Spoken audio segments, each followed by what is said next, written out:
It was essentially a pathway to citizenship for the... Yes, ma'am. May I finish responding, please? But you have to let me finish, You please. had the White House and the House and the Senate, and they didn't bring up that bill. I'm in the middle of responding to the point you're raising, and I'd like to finish. Yes, ma'am.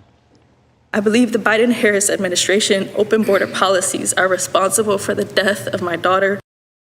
I am so sorry for her loss. I am so sorry for her loss. Sincerely.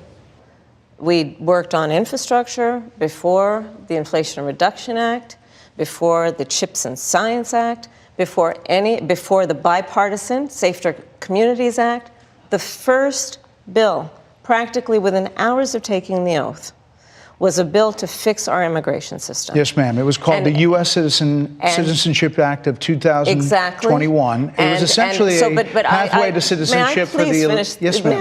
May I finish responding, please? But you have to let me finish, You please. had the White House and the Senate, and they didn't bring up that bill. I'm in the middle of responding to the point you're raising, and I'd like to finish. Yes, ma'am. We recognized from day one that, to the point of this being your first question, it is a priority for us as a nation and for the American people. And our focus has been on fixing a problem.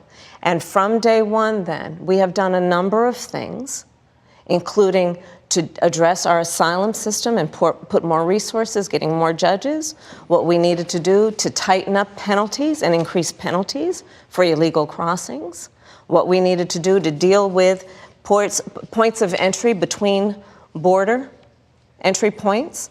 That's the work we did, and we worked on supporting what was a bipartisan effort, including some of the most conservative members of the United States Congress, to actually strengthen the border. That border bill would have put 1,500 more border agents at the border, which is why I believe the Border Patrol agents supported the bill. It would have allowed us to stem the flow of fentanyl coming into the United States, which is a scourge affecting people of every background, every geographic location in our country, killing people.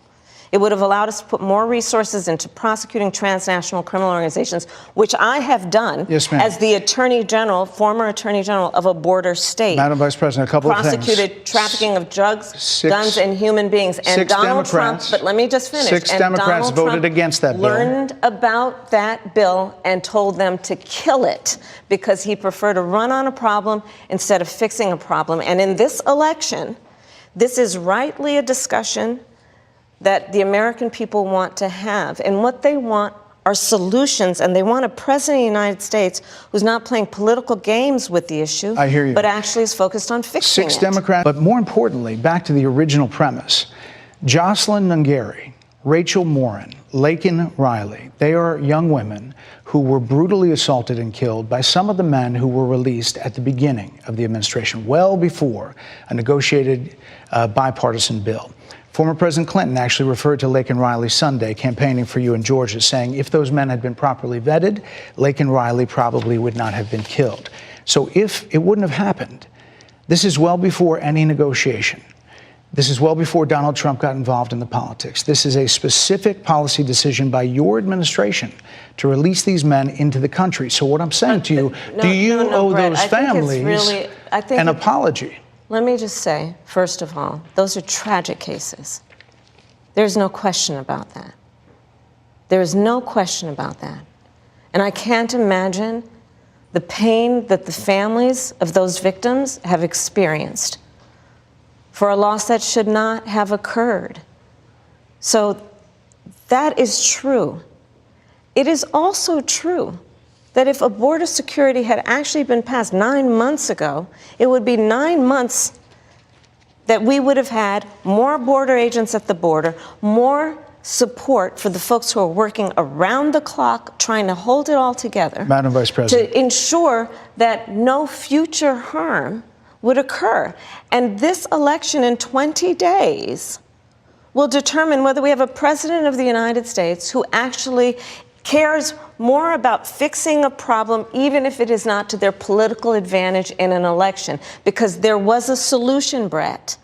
Because of the Biden-Harris administration open border policies catch and release, they were enrolled in the Alternatives to Detention program. This meant that they were released into the United States It was not even a full 3 weeks later that they would take my daughter, 𝐎𝐮𝐫 𝐒𝐢𝐚𝐥 life. I believe the Biden-Harris administration open border policies are responsible for the death of my daughter. That's the early days. So do you owe them an apology is what I'm saying. I will tell you that I am so sorry for her loss. I am so sorry for her loss. Sincerely. But let's talk about what is happening right now with an individual who does not want to participate in solutions.